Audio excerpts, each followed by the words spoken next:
Good morning प्यारे विद्यार्थियों। आज हम बीकॉम पार्ट सेकंड में जो नेक्स्ट टॉपिक है उसके साथ अध्ययन करेंगे। इससे पहले अपन ने बैंकों के बारे में जाना था और चेक और ड्राफ्ट और इन सभी के बारे में अपन ने जाना था। तो आज हम बैंकिंग कंपनी क्या होती है और उसकी क्या प्रमुख विशेषताएं होती है उसके बारे में अध्ययन करेंगे। तो जो एक बैंकिंग कंपनी होती है, यानी कि बैंक का मतलब आप सभी जानते हैं, जहाँ पे पैसों का लेन देन होता है, जहाँ पे लोगों की रकम सुरक्षित रहती है।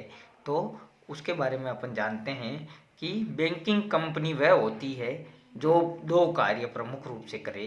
पहला कार्य तो ये कि जो जनता है उसके द्वारा जो एक निश्चित खाते के माध्यम से उनका धन स्वीकार करना, और दूसरा जो धन उसके पास है उसको या तो निवेश करना या ऐसी परियोजनाओं में लगाना जिससे उसको लाभ हो।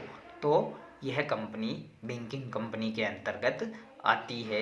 ऐसा नहीं है कि जो जनता से माल या पैसा प्राप्त होता है माल के रूप में या कच्चे माल के निर्माण के रूप में लगावे तो वह बैंकिंग कंपनी नहीं मानी जाएगी। बैंकिंग कंपनी तो वही होती है जो बैंक के नियमों या बैंकिंग नियमों की पालना करते हुए लोगों से प्राप्त या जमा धन को अपने यहाँ से अन्य परियोजनाओं में या अन्य लोगों को ऋण दे करके उसका निवेश करती है, वह बैंकिंग कंपनी कहलाती है। तो यह बैंकिंग कंपनी की जो परिभाषा थी।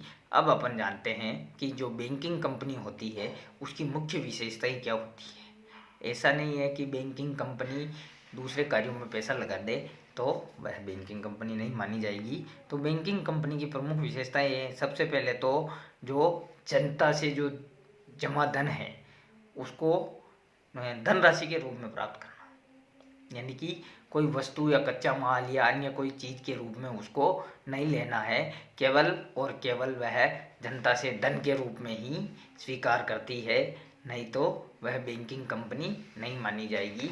जैसे गिरवी के रूप में या अन्य मामलों में माना जाता है तो वह बैंकिंग कंपनी नहीं कहलाती है। वह या तो दुकानदार होता है या अन्य कोई संस्था होती है। तो बैंकिंग कंपनी केवल जनता से जमा के रूप में धन ही स्वीकार करती है। दूसरी विशेषता है मांग या समझौते की शर्तों के अनुसार नहीं होती है। जो रिजर्व बैंक है या अन्य जो भारत सरकार द्वारा एक निश्चित केंद्रीय बैंक है उसके माध्यम से जो भी दरें तय कर रखी है उसके अनुसार उनको ब्याज की दरें दी जाती है, जबकि लोगों की मांग या शर्तों के अनुसार वह नहीं चलती है।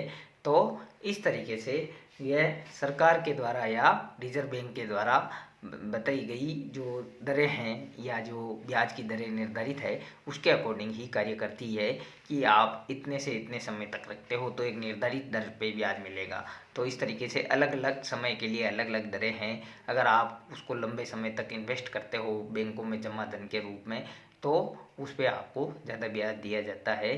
तो इस तरीके से यह जो उसकी शर्तों या उसकी ब्याज दरों के अनुसार कार्य होता है, ना कि लोगों की मांग या शर्तों के अनुसार उसमें कार्य होता है।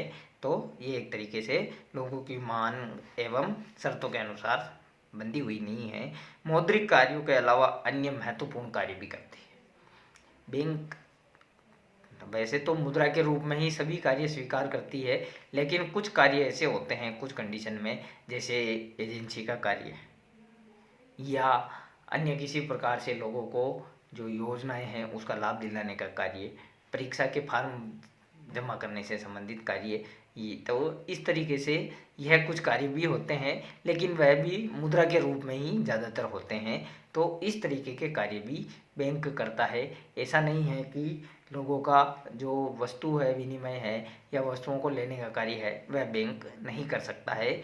बैंक केवल ज़्यादा से ज़्यादा मुद्रा के रूप में प्राप्ति या मुद्रा के रूप में देनदारी या चुकाने का काम ही करता है। तो इस तरीके से अन्य व्यवसायों पर रोक धारा 8 में भी लिखा गया है, भारतीय रिजर्व बैंक की धारा 8 के अंतर्गत, कि वह किसी भी प्रकार से वस्तुओं का विनिमय नहीं कर सकती है, अन्य व्यवसाय नहीं कर सकती है। वह केवल मुद्रा के रूप में ही जनता से पैसा प्राप्त करेगी, अन्यथा वह कुछ भी चीज़ प्राप्त करने की अधिकारी नहीं है। तो मुद्रा के रूप में ही उनसे पैसा प्राप्त करके उनको वापस ऐसी जगह निवेश करेगी जिसके बदले में भी उसको भी मुद्रा ही प्राप्त हो, तो ज़्यादातर कार्य वह मुद्रा के रूप में ही करेगी। अन्यथा अन्य व्यवसाय के रूप में अगर कार्य करने लग जाती है तो वह बैंकिंग कंपनी नहीं मानी जाएगी।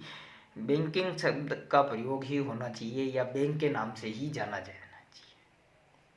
तो जो भी बैंकर है उसको या तो बैंकिंग कंपनी या बैंक के नाम से ही जाना चाहिए, अन्यथा वह बैंक नहीं माना जाएगा। वह रिजर्व बैंक के नियमों के अंतर्गत नहीं आने के कारण से उसको बैंक या अन्य चीज़ नहीं मानी जा सकती है।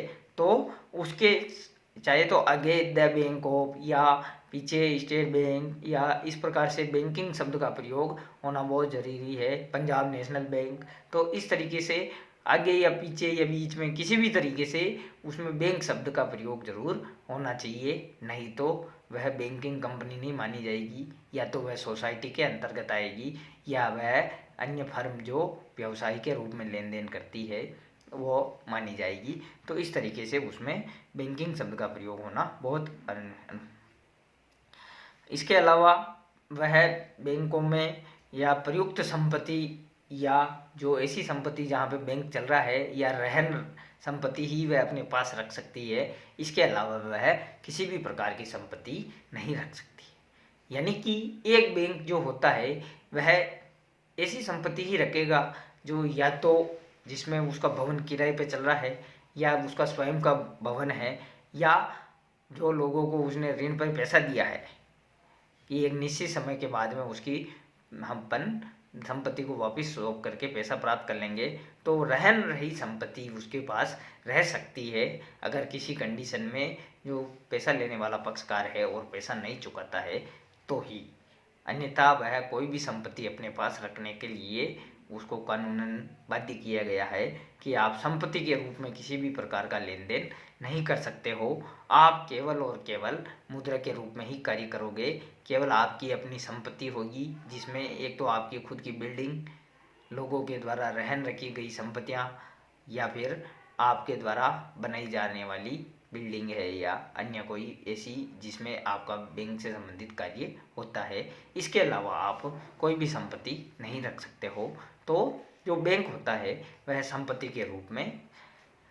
इसके अलावा बैंक एक और जो महत्वपूर्ण कार्य करता है जो मुद्रा के रूप में प्राप्त न करके अन्य वस्तु के रूप में प्राप्त करता है, लेकिन उसके रूप में वह अपने इनकम के रूप में मुद्रा ही प्राप्त करता है, तो वह होता है लॉकर से संबंधित काम। जो उसकी मुख्य विशेषता है, जो लोगों का जो गहने हैं, धातु है, कीमती वस्तुएं हैं या बहुत मूल्य कागजात है, बहुत सारी चीज़ें हैं जिसको वह अपने यहाँ पे एक लॉकर के रूप में बना करके उसको किराए पे देने का कार्य करता है। लेकिन उसके बदले में ही उसको मुद्रा के रूप में ही पैसा प्राप्त होता है।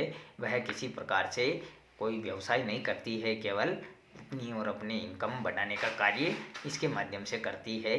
तो यह काम भी मुद्रा के रूप में ही होता है। तो इस तरीके से बैंकिंग कंपनी वह है जो केवल और केवल मुद्रा के रूप में कार्य करे। तो इस तरीके से बैंकिंग कंपनियां मुद्रा के रूप में ही कार्य करती है। तो आज इसी के साथ अपन कल नेक्स्ट टॉपिक के साथ वापस मिलेंगे। Thank you.